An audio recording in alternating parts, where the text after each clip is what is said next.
Hello दोस्तों, जब भी आप किसी भी रीज़न से अपने दांतों को निकलवाते हैं तो दांत निकलवाने के बाद कुछ सावधानियां फॉलो करनी पड़ती हैं, कुछ प्रिकॉशंस रखने पड़ते हैं जिससे आपको और तकलीफ ना हो और आपका जो भी प्रॉब्लम था वो पूरी तरीके से ठीक हो जाए। क्योंकि दोस्तों एक बात मैं आपको बताता हूँ, जब भी आप किसी भी रीज़न से दांत निकलवाते हैं और दांत निकलवा के अपने उस क्लिनिक से जब बाहर जाते हैं तो आपको क्या लगता है कि चलो यार मेरा काम हो गया, अब तो मेरे को पेन होगा ही नहीं। लेकिन दोस्तों ऐसा नहीं है।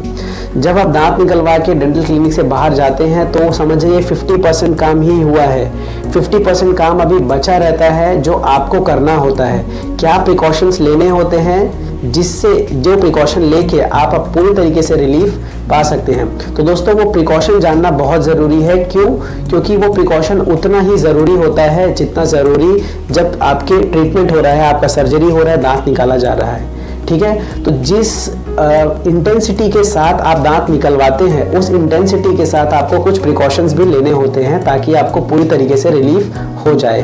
तो दोस्तों आज के इस वीडियो में उन्हीं प्रिकॉशंस, क्या क्या प्रिकॉशंस है, उन सारे पॉइंट्स को मैं बताने वाला हूं। तो वीडियो लास्ट तक देखिएगा प्लीज। ठीक है दोस्तों, I am doctor Ankit Singh, oral and maxillofacial surgeon and implantologist from doctor Singh dental hospital, Tatyapara चौक, रायपुर, छत्तीसगढ़। चलिए दोस्तों वीडियो स्टार्ट करते हैं। दोस्तों आप कहीं के भी दांत निकलवाए, आगे या पीछे की तरफ, ये सारे इंस्ट्रक्शन एज इट इज वैसे के वैसे ही रहेंगे। तो सबसे पहला जो इंस्ट्रक्शन होता है, जब दांत निकाला जाता है, दांत निकालने के बाद डॉक्टर आपको कॉटन रखने के लिए देता है, वहां पे कॉटन या गॉज पीस रखने के लिए देता है। ठीक है, तो उस गॉज पीस को कम से कम 30 मिनट्स तक आप वैसे ही रखिए वहां पे। 20 to 30 मिनट्स तक आपको वैसे ही ऐसे बाइट करके रखना होता है ताकि वहां पे ब्लड क्लॉट हो सके, खून का थक्का बन सके। ठीक है, कुछ पेशेंट्स उसको निकाल के फेंक देते हैं जल्दी, और कुछ पेशेंट्स ऐसे होते हैं जो बहुत लंबे समय तक रखते हैं, लेकिन ऐसा नहीं है। आप 20 to 30 मिनट्स रखिए, उसमें ही वो क्लॉट हो जाएगा। इसके अलावा अगर आपके डॉक्टर कुछ और कह रहे हैं तो उसको भी सुनिए। क्यों? क्योंकि कंडीशंस दोस्तों एवरेज टाइम यही है, लेकिन कभी कभी कुछ कारणवश उसको ज्यादा भी रखना पड़ सकता है या फिर कुछ कम भी रखना पड़ सकता है। ठीक है, तो आपके जो डॉक्टर्स कह रहे हैं उनको फॉलो करिए। ठीक, अब वो गॉज पीस आपने 30 मिनट्स वहां रख दिया। 30 मिनट रखने के बाद जब आप उस गॉज पीस को हटाएंगे तो एक आइसक्रीम खाने के लिए बोला जाता है। अगर आप डायबिटिक नहीं है तो खा सकते हैं। ठीक है, तो आइसक्रीम इसीलिए बोला जाता है ताकि वो जो ठंडापन है वो खून के थक्के को अच्छे तरीके से जमा सके। ठीक है, इसके बाद दोस्तों क्या है कि अगर आपको अक्कल दाढ़ की सर्जरी हो रही है, अगर आपकी लास्ट वाली दांत निकला है तो वहां पे दांत निकलते वक्त आपने नोटिस किया होगा कि कभी कभी मशीन भी चलाना पड़ता है, हमको बोन को कट करना पड़ता है, तो और या टूथ को कट करने पड़ते हैं। तो ऐसे कंडीशन में दोस्तों वहां पे सूजन भी आ सकती है।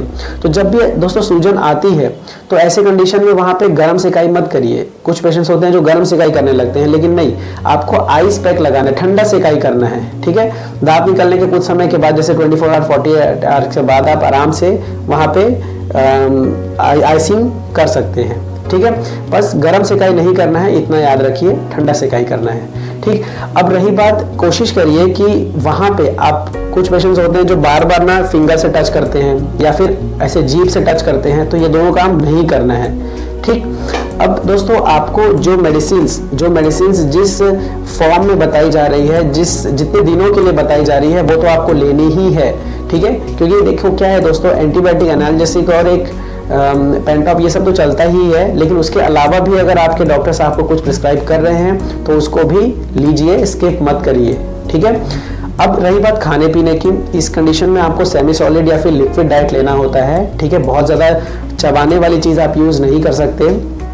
ठीक, और लिक्विड में क्या होता है दोस्तों, कुछ लोग क्या करते हैं, जैसे नारियल पानी यूज़ कर रहे हैं या फिर कुछ और ऐसी लिक्विड यूज़ कर रहे हैं जिसमें आप स्ट्रॉ यूज़ कर रहे हैं, तो आपको स्ट्रॉ यूज़ नहीं करना है। आपको उसको आप कोकोनट वाटर को ग्लास में लेके, ग्लास में ऐसे छोटा छोटा सिप लेके पी सकते हैं, या फिर और भी कोई ड्रिंक ले रहे हैं तो उसको ग्लास में लेके पीजिए, स्ट्रॉ यूज़ नहीं करना है। ठीक है, और कोशिश करिए कि जब आपका दांत निकला है उसके 24 to 48 आवर्स तक आपको माउथ रिंज नहीं करना है।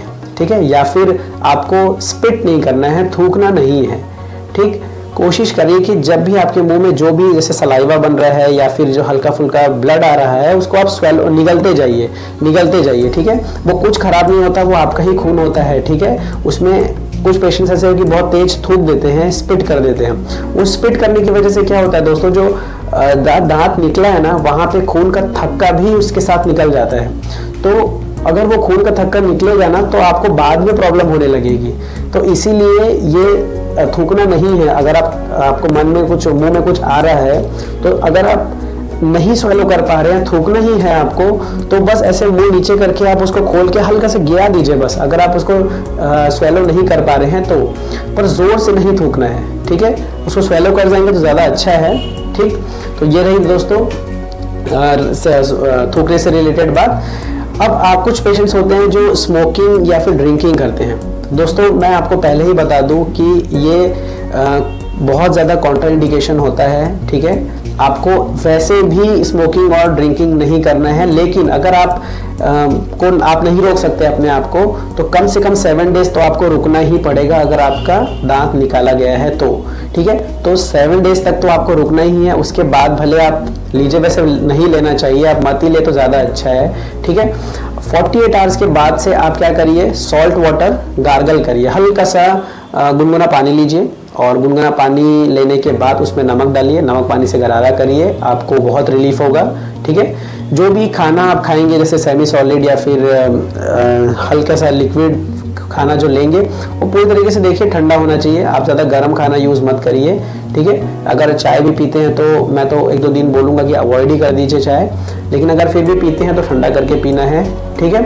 और जो भी आपको मेडिसिन दिया गया है वो मेडिसिन लेना है, ठीक है। इसके अलावा भी अगर आपके मन में कुछ डाउट आता है या फिर कभी कभी किसी कंडीशन में सूचर देना पड़ता है, टाका लगाना पड़ता है, तो बार बार क्या होता है कि उस टाके में जीभ जाता है, तो जीभ को मत ले जाइए, या फिर उस टाके के ऊपर खाना बहुत ज़्यादा फंसता है, तो ऐसे कंडीशन में आपको कुछ माउथ वॉश भी दिए जाते हैं, आप वो यूज़ करिए, या फिर सॉल्ट वाटर गार्गल यूज़ करिए, ठीक है। उस एरिया को क्लीन रखना है, ठीक है। जितना ज़्यादा आप क्लीन रखेंगे उतना अच्छा वो हील होगा और कॉम्प्लिकेशंस नहीं होने वाले आगे चल के, ठीक है।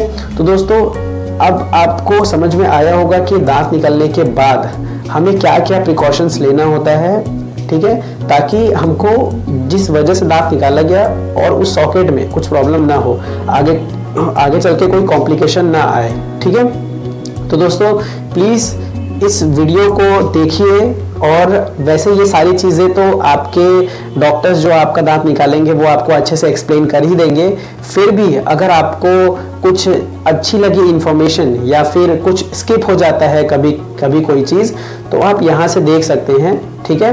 तो प्लीज़ आप इस वीडियो को इस वीडियो को लाइक करिए, इस चैनल को सब्सक्राइब करिए ऐसे ही इन्फॉर्मेशन पाने के लिए, क्योंकि दोस्तों मैं इस वीडियो पे, इस चैनल पे, ठीक है, आपको ऐसी छोटी छोटी इन्फॉर्मेशन देता हूँ जिससे आपको आपकी डेली लाइफ में बहुत हेल्प होगी, क्योंकि ये छोटी छोटी चीज़ें होती हैं दोस्तों जो आपको आपके प्रॉब्लम से बचा सकती है, ताकि आपको फ्यूचर में बहुत बड़ी प्रॉब्लम ना हो, ठीक है।